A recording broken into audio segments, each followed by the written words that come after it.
É convidado desta edição da noite Manuel Caldeira Cabral, foi Ministro da Economia no primeiro governo de António Costa, é administrador da Autoridade de Supervisão de Seguros e Fundos de Pensões e professor da Universidade do Minho. Muito boa noite e seja muito bem-vindo. Obrigada por ter aceitado o nosso convite.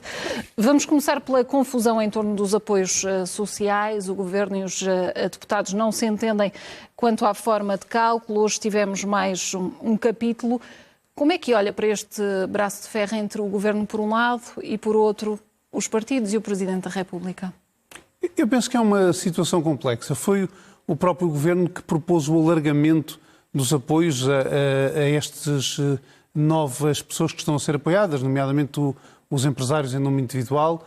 O que está em causa é a fórmula de cálculo que foi o Parlamento decidiu uma alteração da fórmula de cálculo face à decisão anterior, e o que está em causa são duas coisas. Por um lado, a justiça e o equilíbrio dessas alterações à fórmula de cálculo, porque beneficiam algumas pessoas, mas desvinculam os apoios das próprias contribuições, o que é um problema. A segunda questão é uma questão de aumentar a despesa e ir contra a norma travão. Esta questão não é uma questão de não haver dinheiro para pagar esta medida em concreto. Eu penso que é mais uma questão, por isso é que está na Constituição de norma travão, de equilíbrio. Quando se faz um orçamento, está-se a pensar nos apoios para todas as pessoas, nas pensões, nos apoios aos desempregados, nos apoios a diferentes situações, e não se pode aumentar todos os apoios. E no orçamento tem que se fazer realmente decisões. Se aumenta todos 1%, se aumentam uns mais. Quando se vê apoio a apoio, é óbvio que para qualquer apoio específico, um grupo específico, há sempre alguma margem orçamental para aumentar, e quando se vê a situação particular destas pessoas, é óbvio que surge como justa. O problema é, e em termos de equidade, será que poderíamos também aumentar outros apoios que todos nós reconhecemos que também são mais baixos do que nós desejávamos? A própria Ministra essa a questão. Insistiu hoje que o alargamento destes apoios pelo Parlamento tornou esta atribuição injusta. Há perigos nesta questão das coligações negativas? Eu acho que há claramente perigos em não respeitarmos a norma travão orçamental. E há perigos nas coligações negativas, porque as coligações negativas conseguem juntar-se normalmente para aumentar a despesa ou para diminuir impostos, mas não conseguem ter um programa comum que seja alternativo ao atual governo. E o que é preciso em democracia é ver alternativas claras de grupos de partidos ou de partidos sozinhos que apresentam projetos coerentes. E um projeto coerente tem sempre despesa, mas tem também receita, tem sempre o equilíbrio entre as duas partes, e pode, em momentos de crise como o que vivemos, temos que aceitar que o déficit cresça, e o próprio Governo aceitou isso, e o ano passado o déficit cresceu muito, e este ano o déficit ainda vai ser bastante alto, mas isso é diferente de estarmos a trabalhar medida a medida e esquecermos o conjunto das medidas, porque aí, de facto, quando vemos para estas pessoas em particular, é justo aumentar, mas então, e os pensionistas, e então uma série de outros grupos, para quem eventualmente também seria justo aumentar. São os limites que nós temos em Portugal. Muitos dos apoios sociais são importantes, marcam a diferença, mas são, todos nós o reconhecemos, menores do que todos nós gostávamos que fossem, mas para isso temos que, de facto, ter a economia a crescer, temos que ter a economia a evoluir mais, a criar mais riqueza, para também poder distribuir mais riqueza. Manuel Caldeira Cabral, e se olharmos para a chamada bomba relógio, as moratórias, o senhor já defendeu que é inevitável levantar as moratórias em setembro com mecanismos, com instrumentos de transição. A minha questão é se uma extensão dessas moratórias até 2022 não seria uma forma mais fácil de dar apoio? É complicado no sentido que teria que ter um acordo a nível europeu, do Banco Central Europeu, ou seja, as moratórias teriam que não ser consideradas como contas por pagar. Eu penso que há uma parte que é as moratórias das pessoas, para as quais deve existir apoios sociais. As moratórias das empresas, se a economia até setembro de facto já estiver numa fase de retoma, penso que muitas empresas podem sair das moratórias pelo seu próprio pé, voltando a pagar os seus empréstimos, porque não vão ter que pagar tudo o que deixaram de pagar para trás, vão voltar a prestações iguais às que tinham antes. O que eu penso é que é preciso criar instrumentos instrumentos que sejam de crédito, mas também até instrumentos de capital para apoiar as empresas que tenham dificuldades de sair das moratórias. E importante que que instrumentos podem ser esses concretamente e se serão suficientes para a tão esperada recuperação? Pode ser a substituição de alguns destes créditos por créditos com garantia de Estado que tenham, por exemplo, períodos de carência, que no fundo fazem com que se prolongasse o não pagamento, portanto a substituição de empréstimos por outros empréstimos com prazos mais longos e com eventuais períodos de carência. Podem ser instrumentos de capital em que, através de fundos públicos, entre capital nas empresas, capital que depois as empresas recuperarão, mas que dão uma maior flexibilidade e maior autonomia financeira às empresas para conseguirem recuperar. Penso que isto não deve ser feito de forma maciça, deve ser feito com um trabalho com o sistema financeiro caso a caso e, eventualmente, de forma mais alargada em setores que estão em crise, como poderá ser o setor do turismo ou setores que foram particularmente afetados, mas eu penso que tem que se criar instrumentos desta natureza, porque também não se pode depois prolongar as moratórias muito para além do prazo, principalmente se não houver um acordo a nível europeu de estender isso a todos os países. E penso que isso não podemos contar com esse acordo. E quanto tempo, na sua opinião, é que demorará o país a conseguir respirar de alívio? Está mais otimista nesta fase?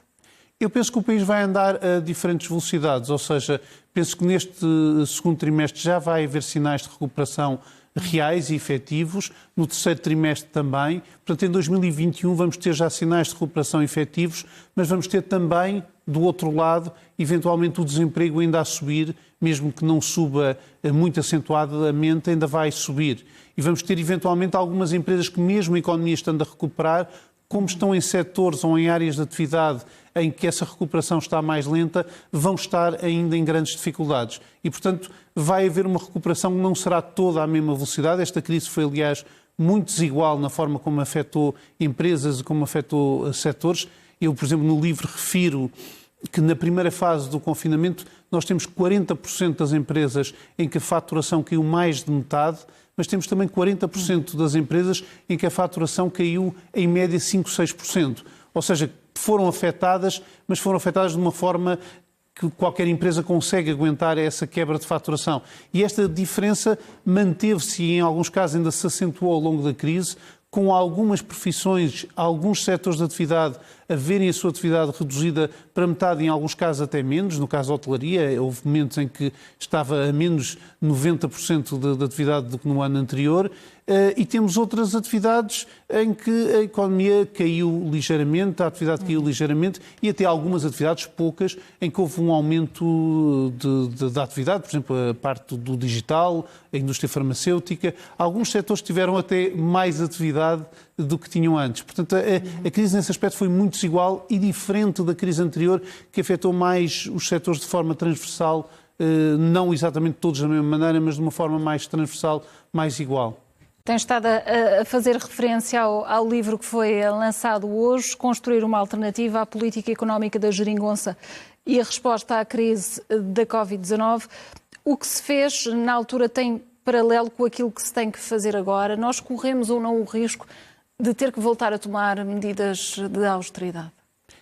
O que distingo claramente no livro foi as duas fases de consolidação. Houve uma consolidação feita com austeridade, tanto em Portugal como em toda a Europa, e que foi extremamente negativa, extremamente penosa para as pessoas, fez disparar o desemprego para níveis acima dos 16% em Portugal, que de facto são níveis muito elevados, e a consolidação que se conseguiu fazer entre 2015 e 2019, em que se atinge o primeiro saldo positivo das contas públicas, mas que é uma consolidação efetiva sem medidas de austeridade.